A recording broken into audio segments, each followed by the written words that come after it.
Welcome to the Turn One Studio podcast. I'm Eliud Custodio with Turn One Studio, and here we speak with local business professionals. Today's guest, Rich Isaac from Sandler Training of Hauppauge. Welcome. Thanks. It's great to be here. Beautiful place you have. We're happy to have you. Sandler Training. We've heard the name for a while. What is a Sandler Training? So interesting you're calling it Sandler Training. When I first started, which was 30 years ago, actually, it was referred to as the Sandler Sales Institute, which I thought was a pretty cool name. Sales Institute. Sounds very official. And then over time, they decided we needed to broaden that a little bit, so they called it Sandler Training. And now, actually, it's well enough known that it's just referred to as Sandler. Okay. So we do a combination of training, coaching, and consulting, predominantly around sales and business development. But we found over the years that there's many folks in organizations we work with that don't have a sales title.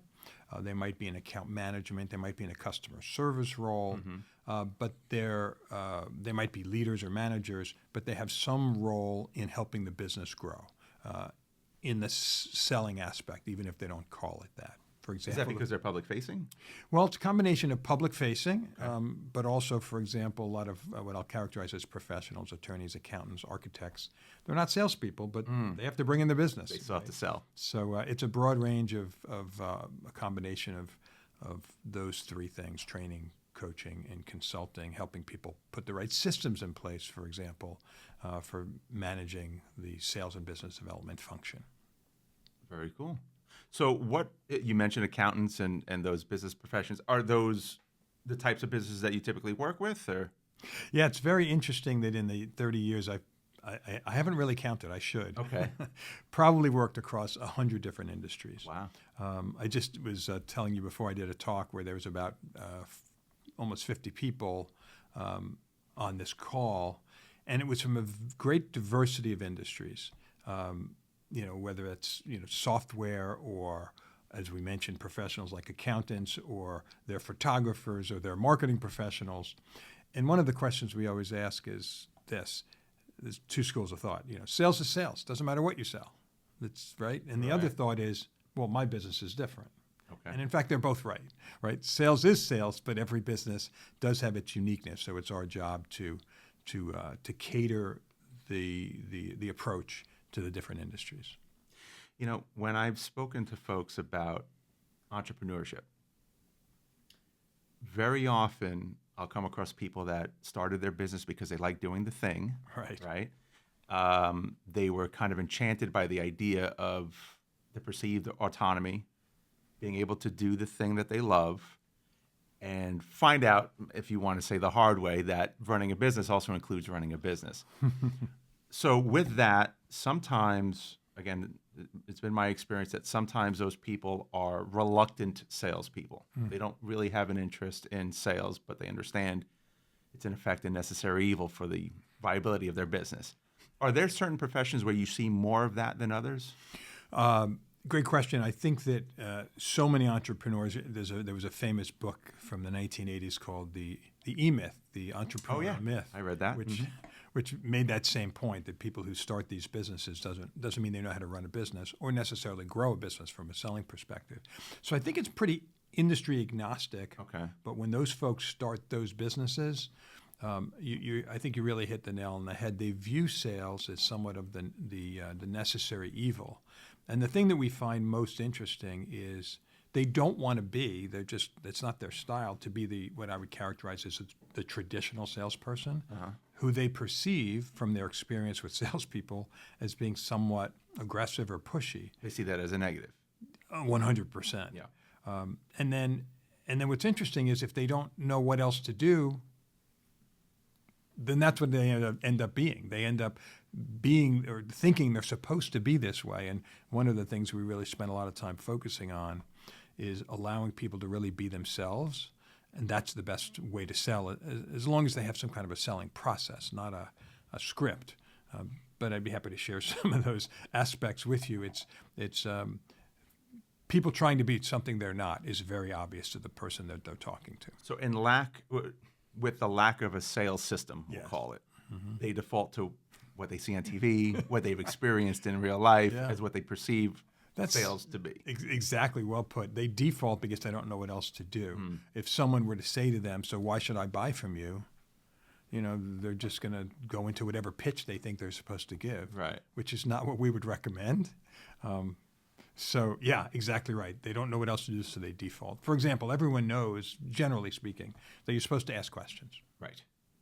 Then if I were to say to them, well, what questions are you asking? What's your questioning strategies? Of course, they haven't learned that. They've learned their business. But one of the things we like to say, and Sandler was a person, David Sandler, who founded what we did. It's a worldwide franchise now. He would say that salespeople are professionals, and just as you would hope that your orthopedic surgeon follows a process right. and doesn't wing it. That's the way it should be if you're in that sales role, whatever title you have within your company. When I found success in sales, I feel I am in a role of stewardship versus I've got this thing, give me money for the thing, right? And I haven't gone through sales training. Is that, at least from a rudimentary level, a correct mindset to pursue?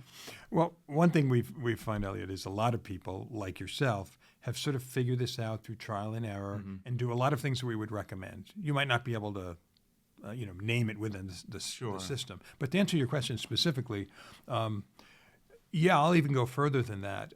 And this is really counterintuitive. And I think that's one of the things I feel very fortunate in being associated with Sandler, is this gentleman who sort of invented this process was way ahead of his time in terms of really looking at the psychology of the buyer and the seller. So here's something very counterintuitive. Most people, when they're in front of a prospective client for whatever they're selling, let's be frank, they want to sell that person. They want that person to buy what they have. Sure. Our philosophy is, no, we're not really. Okay. And I always like to ask, have you ever had a customer that you wish you never had? This is you telling yourself this. Right, but I'm also telling the people who have that philosophy, yes, of course I want to sell them. Well, wait, hang on a second. Have you ever had a prospect or a client you wish you never had? And I was like, oh, yeah. Well, why? Well, they didn't pay their bills. They were a pain in the neck to deal with. Yeah. My point is, well, then imagine you don't know which one of those they are. Or is this someone you really want to do business with? Right. Even beyond that, is this someone you can really help? Do you really understand what their issues are? For example, I was chatting with we Sandler people are fortunate that not only are we teaching it, but we're doing it. We're using our own services. We're selling our own services. I was chatting with a woman in a marketing capacity, actually, who I met at an HIA function, as a matter of fact, and we were chatting, and she clearly has a need, but she has a greater need, which I can't address. And she saw it, and I saw it, and I was like, you need to go take care of that need first. Otherwise, it won't be helpful for you to work with me. This is something you discovered through the question and asking process? Correct. Yeah. And her understanding what we do and us understanding what she needed. And so quite literally, and this is what we teach our folks, if you can be in a mode where you're trying to figure out, are you the best answer for them? Do they really need what you have? That's what we would refer to as a really qualified buyer. For you to even consider like giving a proposal or presentation to. Yeah. Is it a really good fit?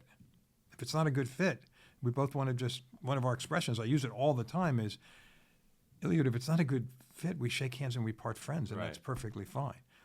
In fact, in this case, you could tell she was relieved when I said, I agree, I don't think you should think you should join our training right now. You could see she was relieved, and now the chances of her potentially at some point coming back, imagine if I had tried to convince her otherwise. Right. She wouldn't have joined us, and I would have left a bad taste in her mouth. So, again, when I talk about what I might do, I'm just modeling the process that we help people learn. So I have a question. Yeah. This is something that I've experienced multiple times. I'll go through the qualification process, and then I'm asking lots of questions, trying to understand their business, trying to understand. I was going to say what they're asking for. I'm going to say what they think they're asking for, yes, right? Because, well, they're literally asking for it, but they don't necessarily need it, right? And I'm trying to filter that for them.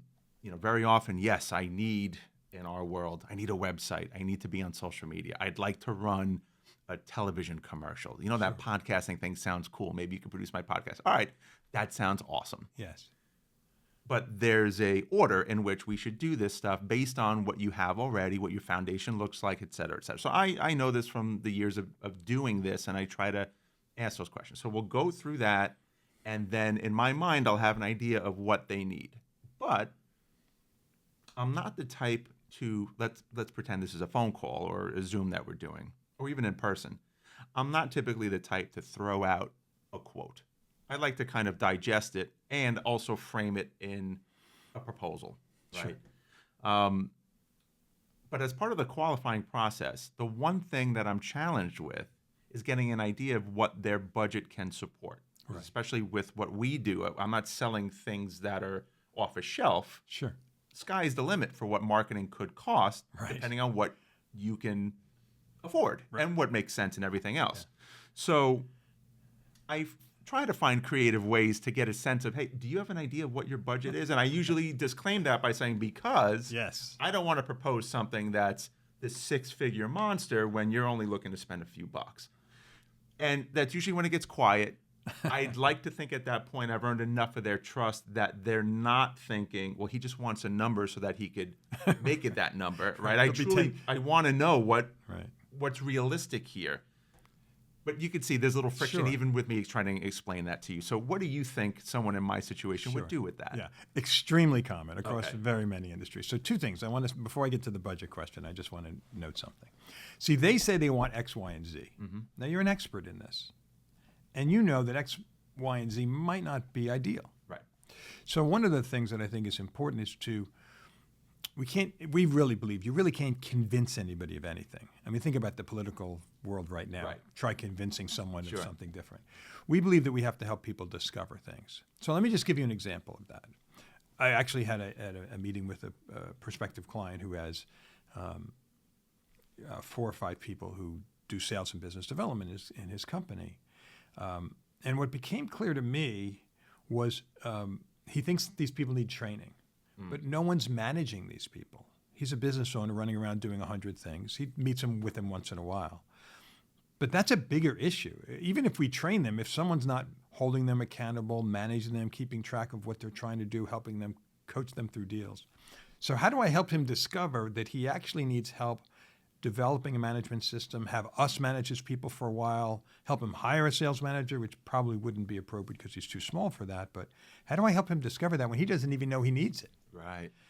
So in this case, I did it through a series of questions. Who's managing these people? One of whom happens to be a relative of his, which is even more challenging. Mm-hmm. How's that going? Not very well. Who's holding them accountable, right? And all of a sudden he's like, oh gosh, we have a big gap here. Yeah, can I make a suggestion of something that might make more sense right now than what you think you need? So it's a way of appropriately through questions challenging someone's way of thinking so they have the aha. Mm.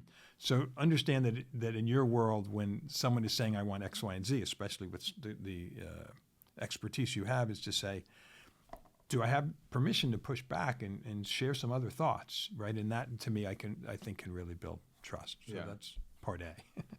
Part B, you're 100% right. And we have an expression which is really hard to live up to in many industries. They should never be surprised by the price in your proposal. Okay. Because how many times have we done a proposal and people fall off their chair? Right. You wind up creating sticker shock after a great conversation. Right. And do they call you? Really lack of perspective. Correct. And do they call you back after that? Sometimes yes, sometimes no, right? Sometimes no. We kiddingly say they joined the witness protection program and you can't find them. Right. So so two things. One is talking about money too early before you really understand the scope of the issue. In fact, in the case I was just referring to, I started asking this person, let's assume we could get these people through whatever means, training, coaching, consulting, helping manage them. What are you trying to accomplish here? Well, in his business, he was like, I want to add 12 more clients in the next year. Okay, now, and let's quantify that. And he started talking about X dollars per month would be added. So now we're in a position when we talk about money, we're scaling it against some value. So we call it quantifying the pain, quantifying the issues, so that when you start talking about, that's why you want to talk about that before you talk about money. Yeah, that makes total sense. Now, then you're asking the right question. It's in some way, like, if you don't mind my asking, do you have a budget for something like this? In all of my years, I usually make a joke of it. Like, I mean, if you opened your book to the budget line, what does it say? Right. One person in 30 years has opened the book to the budget line. I mean, it doesn't exist most of the time. Right. And sometimes they'll give you an answer. Sometimes they're hesitant. Sometimes they don't know. Yeah. And in that case, our suggestion is provide ranges. Look, and without getting into details, you'll see a proposal eventually if we get that far, but can I share with you, using your world, that I can see a suite of services here that might run somewhere, I'm going to make up numbers for a minute, might run anywhere from $1,000 a month to $3,000 a month. And I can see another range, which we'll talk about the details, that might run more like $2,000 to $5,000 a month. Now, I know those are broad ranges. 2 questions. This is one of my favorite questions I ask all the time. Should we even keep talking? Right. You know, notice my hands, right? Should we even keep talking, right? And if so, would you want to see proposals in each of those ranges? And they might say right away, I can't spend more than $500 a month, which means they might not qualify. Right. But they might say, you know, I probably would lean towards the 1 to 3, but I wouldn't mind seeing the 3 to 5 to see what it says. So now they won't be surprised by the 2 different options you provide. Right. So if you can't, quote, get them to give you a number, which doesn't always happen, then it's our job to share ranges. And in some cases, it might even be that you have to go back and do a little back of the napkin stuff before you can even give them ranges, and you might have to call them back a day later and say, let me noodle on this a little bit, and I'll come back with some ranges so you can tell me if we should even keep talking. That's excellent. So my takeaway, you're giving them these 2 options, and they don't have to then be the first to disclose this number that they may not be comfortable disclosing. Instead, they're choosing from the 2 or 3 options that you're presenting. Right. And then that tells me a lot of what I need to know.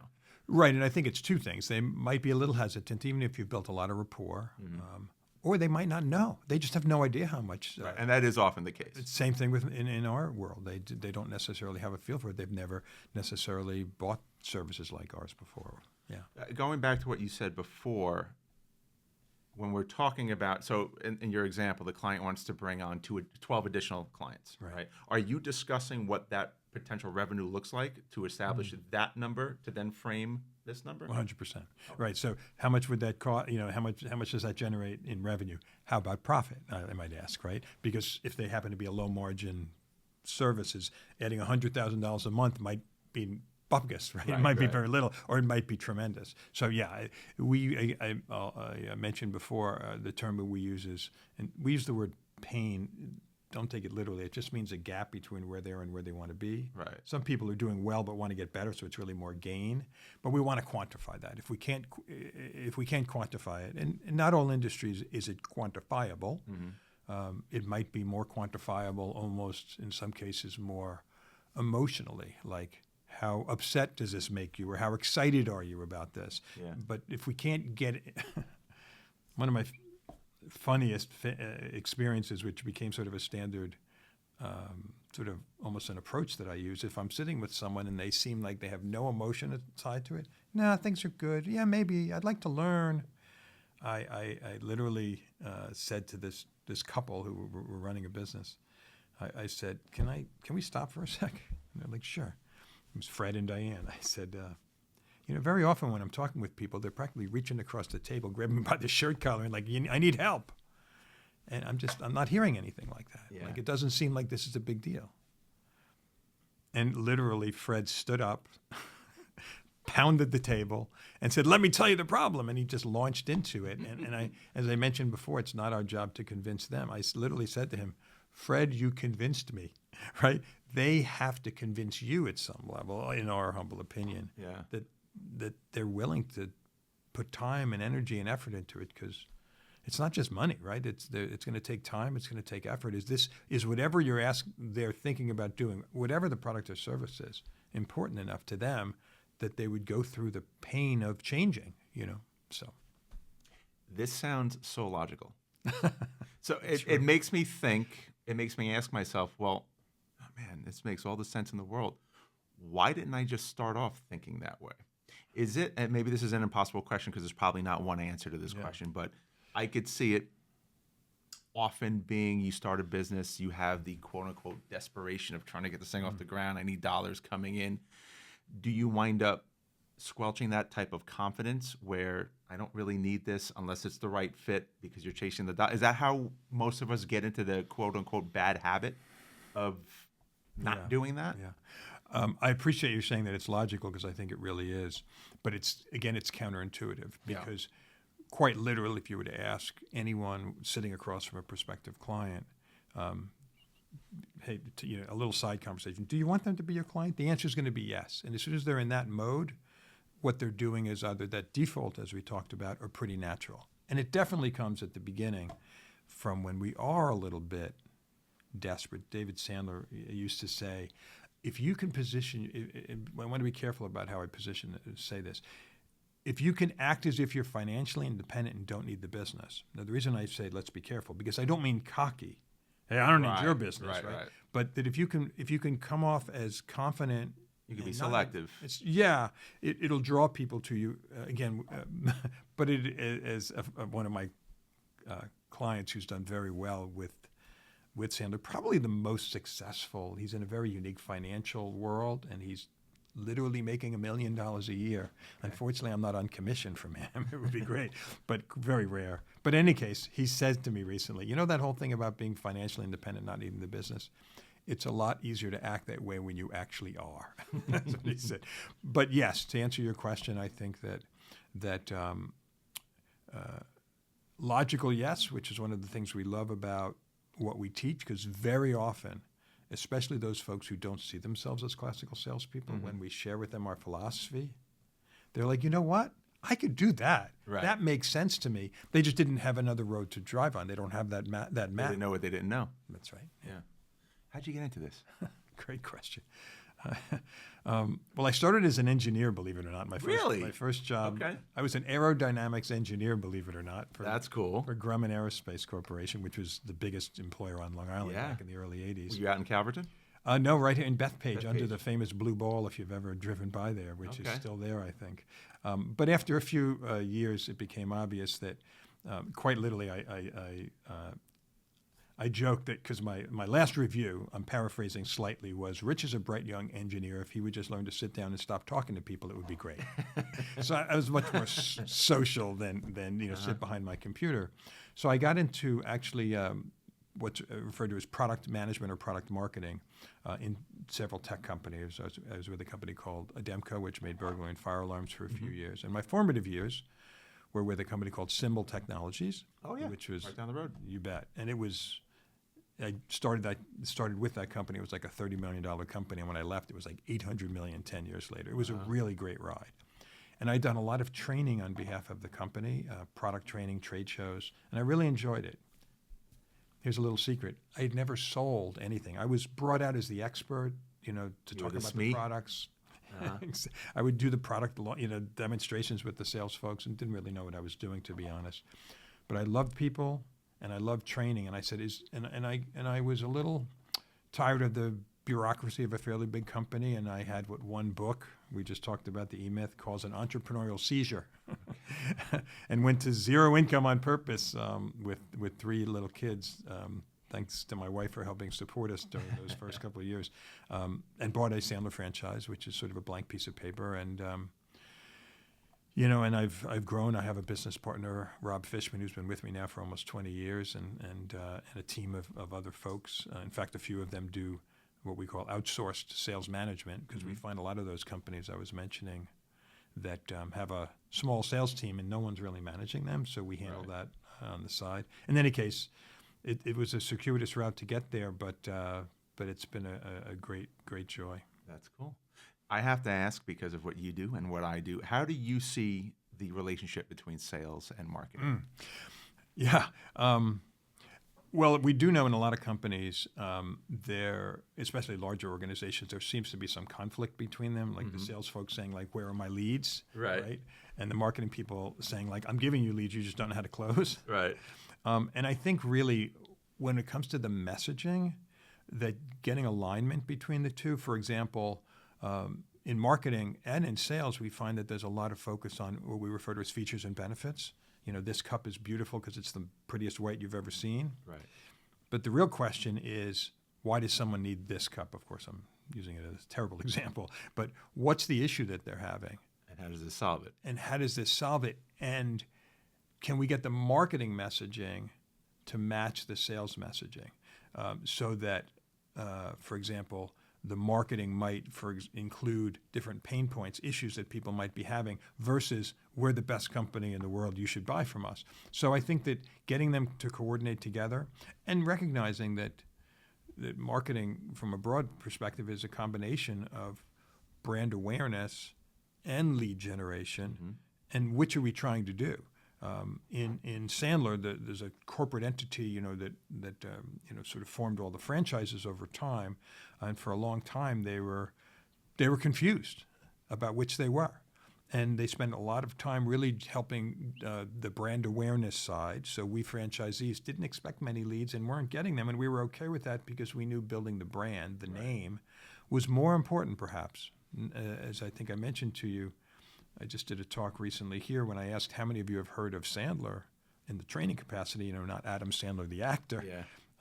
And about 75% of the hands are now up. Right. When I first started, very few hands were up. So I think working closely, we have a marketing team both in the corporate offices that help us, but also within our franchises, that coordinating those things are really important. Nice. Yeah, that sounds to me like you're using marketing less as a feeder system and more as a way to strengthen the sales team, which requires the two departments to work in lockstep. Here. Yeah, absolutely. And I think sometimes in small companies, there's a little bit of where do we put the dollars into the sales or the marketing side? Right. And in theory, both are obviously very, very important. Yeah. We could talk at length about attribution and all the other challenges that come with that. True. More importantly, what do you like to do for fun? So my son Steve says that my hobby is hobbies. Okay. So I happen to have developed a woodworking hobby. You can find me on Instagram. That's the only place I put my woodworking stuff because I give it away mostly, 90% of it, more than 95% just for fun. So furniture and cutting boards and something called pencil box. Okay. Yeah, I have a workshop in my garage. Only started about 5 years ago. It's really fun. I golf a little bit. I sing in a local choir in Huntington. I volunteer at Huntington Hospital. So I have quite a few different things going on. And I travel.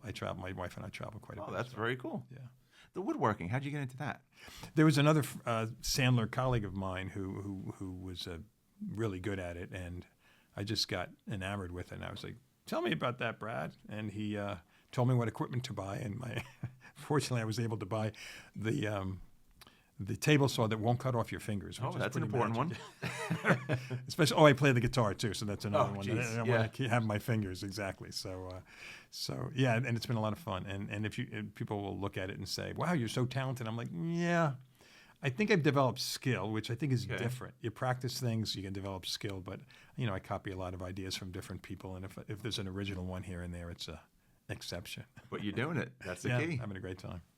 Yeah. Before we wrap up, Sure. How can folks get a hold of you? Sure. They can send an email to me, which is just very straightforward, rich.isaac. That's ISAAC. Often spelled wrong, by the way. People want to double something. Rich Isaac at Sandler.com. My cell phone is probably best to reach me these days, 516-707-7400. And our website is www.legend.sandler.com. There you have it. This is fantastic. Thank you so much for coming on. My pleasure. Thank you so much.